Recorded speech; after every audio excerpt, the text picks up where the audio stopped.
Dia kan muncul di tanah gersang bersama 70,000 askar sedia hadap perang. Sekalian alam terpinga-pinga, dari kurosan mereka berjalan keliling dunia. Hey, terbit mentari bukan terbit yang biasa. Tanah kering kontang kemarau panjang alam yang binasa. Hey, kita lemah longlai, dia tu raja penipu. Apabila dia keluar kurung dan ikanlah isteri dan anak perempuanmu. Terbulah dadamu, masihkah ada iman?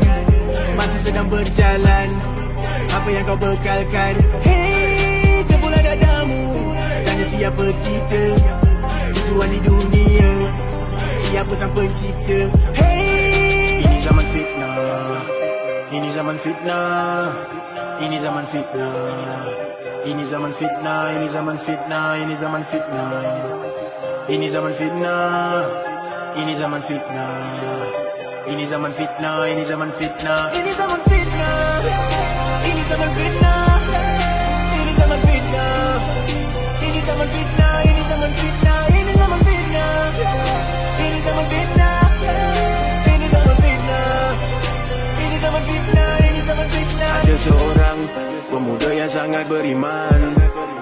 Dia tak gentar berani mati syahid dan sedia berlawan. Lalu keluar dari persembunyian, mahu menentang walau dipesan jangan. Lalu pergi menghadap orang yang mengaku dirinya tu Tuhan. Badannya dibelah, terbelah ke kiri dan kanan. Terkulai badan layu, tak lagi bernyawa, lalu dihidupkan. Baik kau mengaku, aku ini Tuhan. Hey, kaulah Dajjal, makin ku yakin kaulah Dajjal.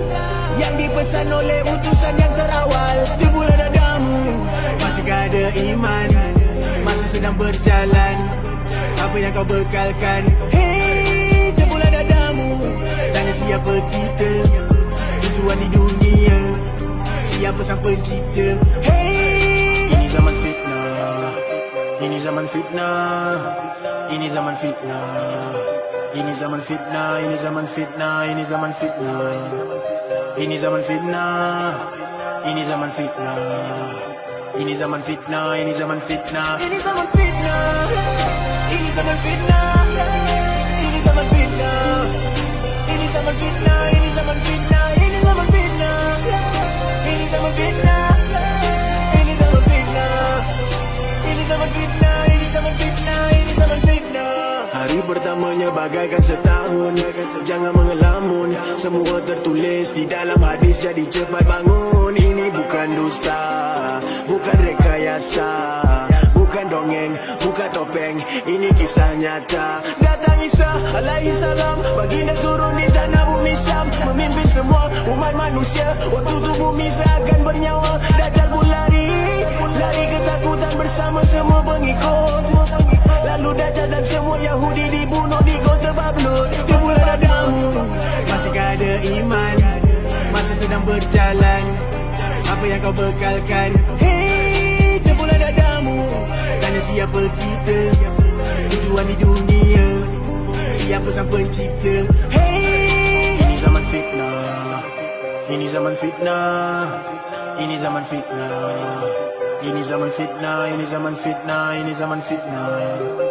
Ini zaman fitnah, ini zaman fitnah. Ini zaman fitnah, ini zaman fitnah. Ini zaman fitnah, ini zaman fitnah.